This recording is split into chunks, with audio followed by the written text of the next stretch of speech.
Bom dia!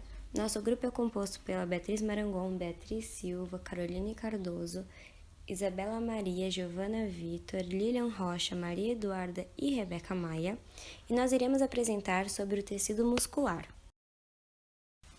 Bom, o tecido muscular é um tecido dos animais caracterizado pela sua contratilidade, ou seja, pela capacidade de se contrair segundo alguns estímulos claros e utilizando o ATP, molécula orgânica responsável pelo armazenamento de energia nas suas ligações químicas, e pela sua excitabilidade, ou seja, capacidade de responder a um estímulo nervoso. Esse tecido tem origem mesodérmica, caracterizada pela presença de células alongadas, denominadas de fibras musculares ou miócitos, com um citoplasma rico em fibras proteicas que conferem a esse tecido a capacidade de contração.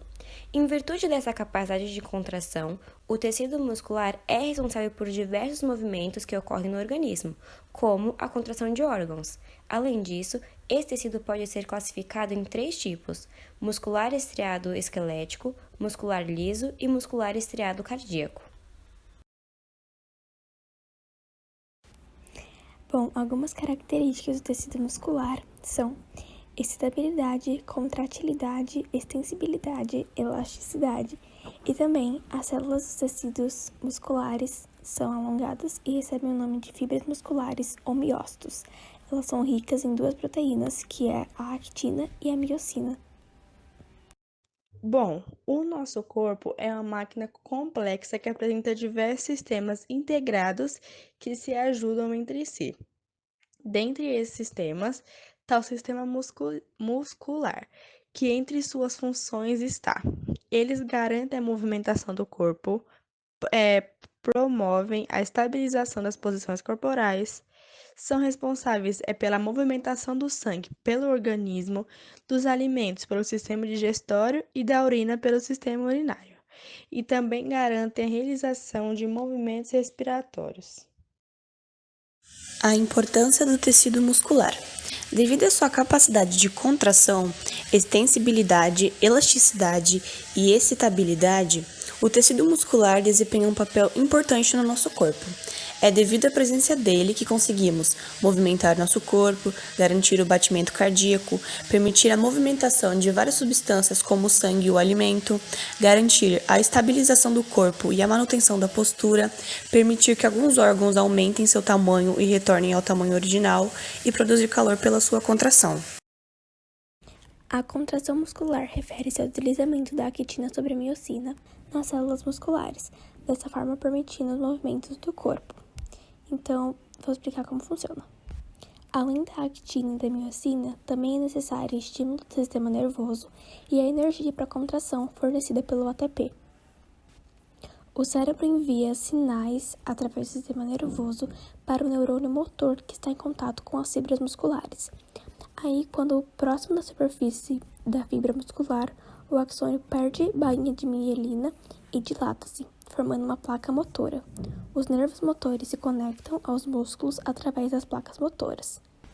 Com a chegada do impulso nervoso, as terminações axônicas do nervo motor lançam sobre suas fibras musculares e acetilcolina, uma substância neurotransmissora. A acetilcolina liga-se aos receptores da membrana da fibra muscular, desencadeando um potencial de ação. Nesse momento, os filamentos da actina e miocina se contraem, levando à diminuição do sarcômetro e, consequentemente, provocando a contração muscular.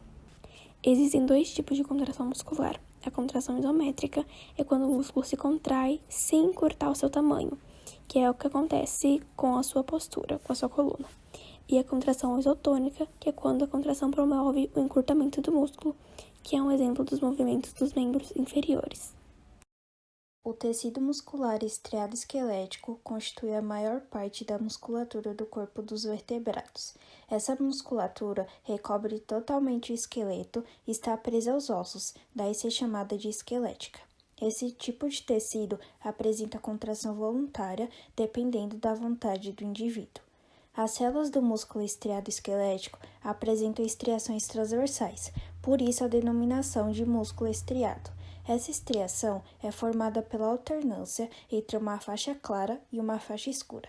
A faixa escura é denominada de banda A e apresenta filamentos contráteis finos, com actina, e espessos, com miosina. Já a faixa clara recebe o nome de banda 1 e apresenta apenas filamentos contráteis finos. Bom, agora eu vou falar um pouco sobre o tecido muscular estriado cardíaco. Bom, ele apresenta estriações em suas células, que por sua vez são alongadas e ramificadas. E essas ramificações elas são unidas por uma estrutura que é chamada de discos intercalares. E esses discos que transmitem o sinal de uma célula para outra, que acabam garantindo, né, a contração cardíaca, que é involuntária, ou seja, a gente não tem controle sobre ela.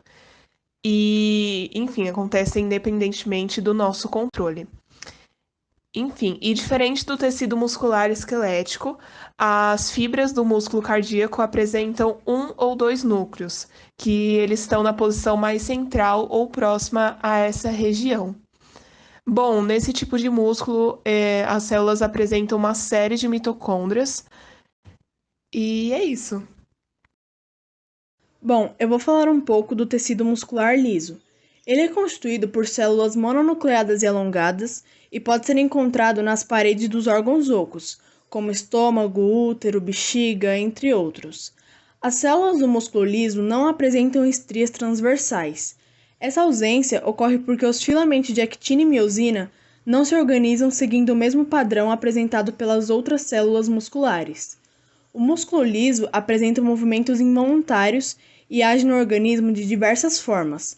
Alguns exemplos são regulando o fluxo de ar dos pulmões e regulando o fluxo de sangue para as regiões do corpo. Cada célula do tecido muscular liso é envolvida por um revestimento constituído por uma rede de filamentos de proteína chamado de endomísio. Além disso, a contração dos músculos lisos é bem mais lenta do que a da fibra esquelética. Bom, vou falar um pouquinho sobre algumas curiosidades sobre o sistema muscular. A primeira é que os músculos compõem 40% do peso corporal, ou seja, os músculos são a parte mais densa do corpo.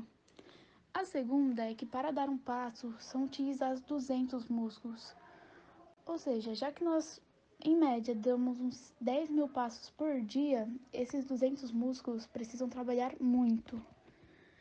A terceira que eu trouxe é que os seres humanos eles nascem com todas as fibras musculares que sempre terão. Ou seja, todos nós temos o mesmo número de fibras musculares, o que muda é quanto você desenvolve elas. E a última curiosidade que eu trouxe é que o único músculo que não se cansa é o coração. Ou seja, já que ele bate uma média de 60 a 100 vezes por minuto, o coração ele acaba não se cansando, o que é algo bom, já que se ele se cansasse nós sentiríamos muita dor.